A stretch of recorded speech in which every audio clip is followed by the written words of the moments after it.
అస్సలాము అలైకుం వరహమతుల్లాహి వబర్కాతుహు. నేను మీ శ్రేయభిలాషి బ్రదర్ అన్వర్. కాబట్టి యేసు దేవుడా సోదరులారా, యెహోవా దేవుడు అని, యెహోవానే దేవుడు అని బైబిల్లో ఎన్నో ప్రకటనలు మనకు కనపడతాయి. కానీ యేసే దేవుడు అని కాకపోయినా యేసు దేవుడు అని అన్న ఒక్క ప్రకటన అయినా బైబిల్లో ఏ కోశానా కూడా మనకు కనబడదు. అయినప్పటికీ యేసుకు దైవత్వాన్ని ఆపాదించడానికి క్రైస్తవ పండితులు ప్రయత్నిస్తున్నారు. కానీ ఎన్ని ప్రయత్నాలు చేసినా కానీ యేసు దేవుడు అని మూఢంగా నమ్మడమే తప్ప బైబిల్లో ఎటువంటి వాక్యానుసారం మనకు కనబడదు. అనాది కాలం నుండి సర్వశక్తి గల దేవుడు అద్వితీయతను చాటుతూనే ఉన్నాడు. అయినప్పటికీ ఏదో విధంగా సహవర్తులను అంటగట్టడము మనము చూస్తూ ఉన్నాము. గొప్ప విచిత్రం ఏమిటంటే, ఏ ప్రవక్త అయితే దేవుని ఏకత్వాన్ని చాటాడో అదే ప్రవక్తను దేవునికి సహవర్తులుగా చేయడము మనము చూస్తూ ఉన్నాము. ఖురాన్ను పరిశీలిస్తే ఖురాన్లో సూరే నిసా 4వ అధ్యాయం 171వ వాక్యం చూస్తే, గ్రంథ ప్రజలారా, మీ ధర్మం విషయంలో మితిమీరకండి, అల్లాహకు సత్యం తప్ప వేరే విషయాన్ని ఆపాదించకండి. మర్యం కుమారుడైన ఈసా అల్లాహ్ పంపిన ప్రవక్త. అల్లాహ్ మర్యం వైపునకు పంపిన ఒక ఆజ్ఞ, అల్లాహ్ తరపు నుంచి వచ్చిన ఒక ఆత్మ తప్ప మరి ఏది కాదు. కనుక అల్లాహ్ పంపిన ప్రవక్తలను విశ్వసించండి. ముగ్గురు అని అనకండి, ఇలా అనడం మానివేయండి, ఇది మీకే శ్రేయస్కరం. అల్లాహ్ ఒక్కడే దేవుడు, ఆయన పరిశుద్ధుడు. ఆయనకు కొడుకు ఉన్నాడు అనే విషయానికి ఆయన అతీతుడు. భూమి ఆకాశాలు ఉన్న సమస్తము ఆయన ఆస్తియే. దాని పోషణ, దాని రక్షణకు అల్లాహే చాలు. అయితే సోదరులారా, యేసును దైవత్వంగా చూపించడానికి కారణాలు: 1, యేసు తండ్రి లేకుండా పుట్టాడు కాబట్టి దేవుడా. 2, యేసు అద్భుతాలు చేశాడు కాబట్టి దేవుడా. 3, యేసు ప్రభువు కాబట్టి దేవుడా. 4, యేసు రక్షకుడు కాబట్టి దేవుడా. 5, యేసు పూజింపబడ్డాడు కాబట్టి దేవుడా. ఈ విషయాలను కనుక మనము చూస్తే, మొదటిది, యేసు తండ్రి లేకుండా పుట్టాడు కాబట్టి దేవుడా. ఈ కారణం చేత యేసును దేవుడుగా భావిస్తే బైబిల్ ప్రకారము ఎందరెందరినో దైవాలుగా భావించవలసి వస్తుంది. ఉదాహరణకు బైబిల్లో ఆదికాండము 1వ అధ్యాయం 27వ వచనం చూస్తే, దేవుడు తన స్వరూపమందు నరుని సృజించెను, దేవుని స్వరూపమందు వాడు సృజించెను, స్త్రీనిగాను పురుషునుగాను సృజించెను. మరొక వచనము ఆదికాండము 2వ అధ్యాయం 21వ వచనం చూస్తే, అప్పుడు దేవుడైన యెహోవా ఆదామునకు గాఢ నిద్రను కలగజేసి అతను నిద్రించినప్పుడు అతని ప్రక్కటెముకలలో ఒక దానిని తీసి దానిని మాంసముతో పూడ్చివేసెను. పై 2 వచనాలను బట్టి మొదటి మానవ జంట అయిన ఆదాము హవ్వాలు పూర్తిగా దేవుని ప్రమేయంతో జన్మించారు. కాబట్టి ఆదాము హవ్వాలను దేవుని సంతానంగా పరిగణించవచ్చా? అలా చేయలేము కదా.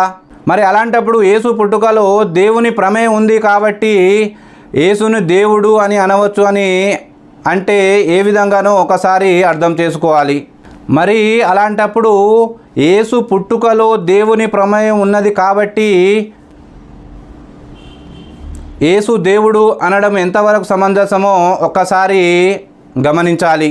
రెండవది, యేసు అద్భుతాలు చేశారు కాబట్టి దేవుడా. యేసు ఎన్నో అద్భుతాలు, సూచన క్రియలు, ఎన్నో మహాద్భుతాలు చేశారు కాబట్టి దేవుడు అని కొంతమంది క్రైస్తవులు అంటున్నారు. ఒకవేళ ఈ లాజిక్ ప్రకారము నడిస్తే బైబిల్ ప్రకారము ఎంతోమంది ఎన్నో అద్భుతాలను చేసినట్లుగా మనకు కనబడతారు. మరి వారందరినీ కూడా దేవుడిగా పరిగణించవచ్చా? ఈ విషయం చూస్తే బైబిల్లో మోషే చేసిన అద్భుతం, నిర్గమాకాండము 10వ అధ్యాయము 13వ వచనము చూస్తే, మోషే ఐగుప్తు దేశమున కర్రను చాపగా యెహోవా ఆ పగలంతయు ఆ రాత్రి అంతయు ఆ దేశము మీద తూర్పు గాలి ఎగురవేసెను.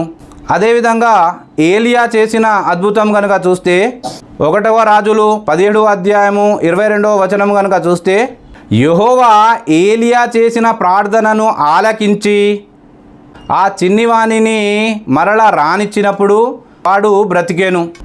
ఈ విధంగా ఎంతోమంది ఎన్నో అద్భుతాలు చేసిన విధంగా మనకు కనబడతా ఉంది.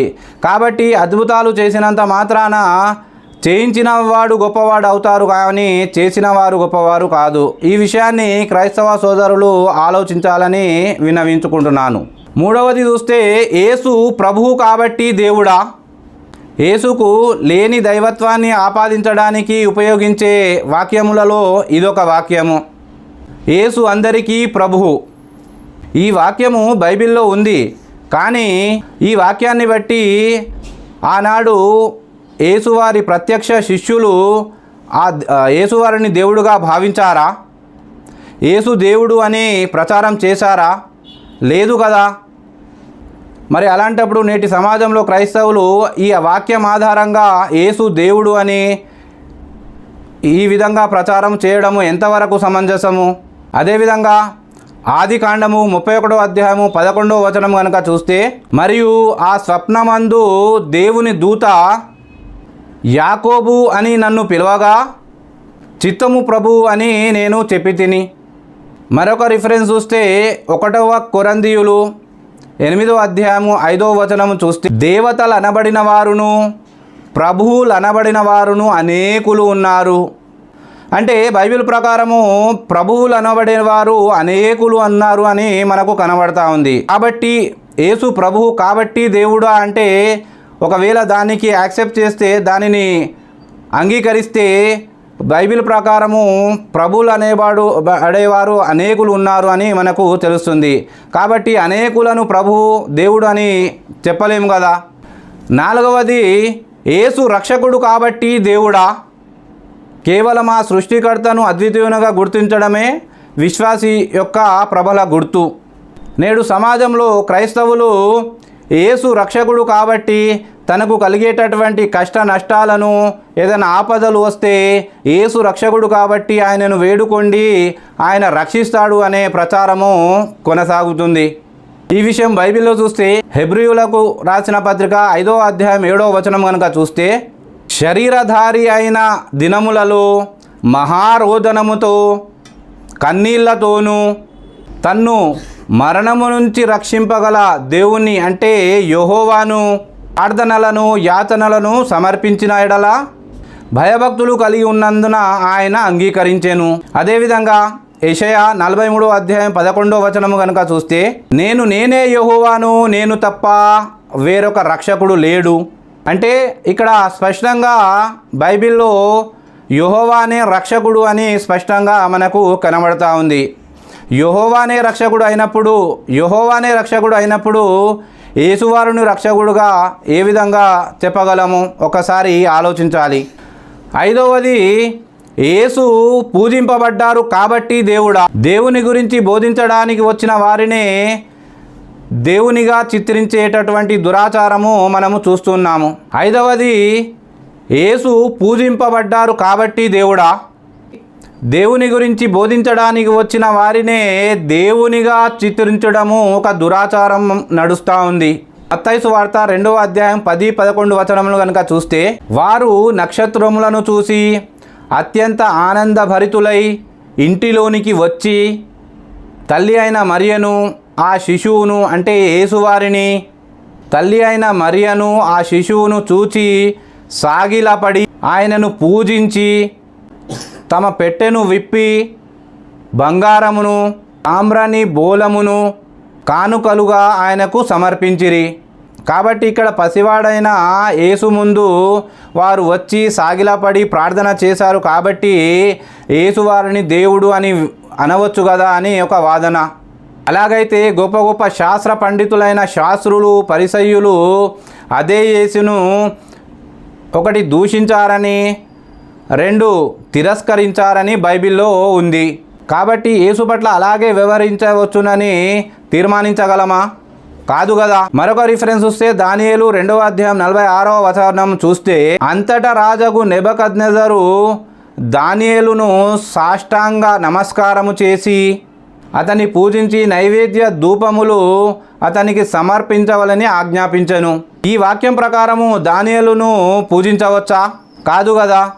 అటువంటప్పుడు యేసువారిని పూజించడం ఎలా సాధ్యమో ఒకసారి ఆలోచించాలి. కాబట్టి నా ప్రియమైన క్రైస్తవ సోదరులారా, దైవం పంపిన ప్రవక్తలను అనుసరిస్తూ ఆ ఏకైక దైవాన్ని మాత్రమే ఆరాధించాలి అని నేను విన్నవించుకుంటున్నాను. ఖురాన్లో సూరె మైదా 5వ అధ్యాయం 75-76 వచనంలో చూస్తే, మరియం కుమారుడైన మసీహ్ ఒక ప్రవక్త తప్ప మరేమీ కాదు. ఆయనకు పూర్వం కూడా ఎంతోమంది ప్రవక్తలు గతించారు. ఆయన తల్లి సద్గుణ సంపన్నురాలు. వారు ఉభయులు భోజనం చేసేవారు. వారితో ఇలాను, మీరు అల్లాహను వదిలి మీకు నష్టం కానీ లాభం కానీ చేకూర్చని వేరొకరిని ఆరాధిస్తున్నారు. వారితో ఇలాను, ఇదేమిటి, మీరు అల్లాహను వదిలి మీకు నష్టం కానీ లాభం కానీ చేకూర్చే అధికారం లేని వారిని ఆరాధిస్తున్నారు. కాబట్టి సోదరులారా, యేసువారు ప్రవక్త అని, చాలామంది ప్రవక్తలలో ఒక ప్రవక్త అని, యేసువారుతో పాటు వేరే వారు కూడా అద్భుతాలు చేశారని మనకు రిఫరెన్స్లు ఉన్నాయి. కాబట్టి ఈ విషయము తెలుసుకొని అందరూ ఆ దైవాన్ని ఆరాధిస్తూ ఆ ప్రవక్తలు చెప్పిన మార్గాన్ని అవలంబిస్తూ ఆ దైవాన్ని ఆరాధించాలని నేను కోరుకుంటున్నాను.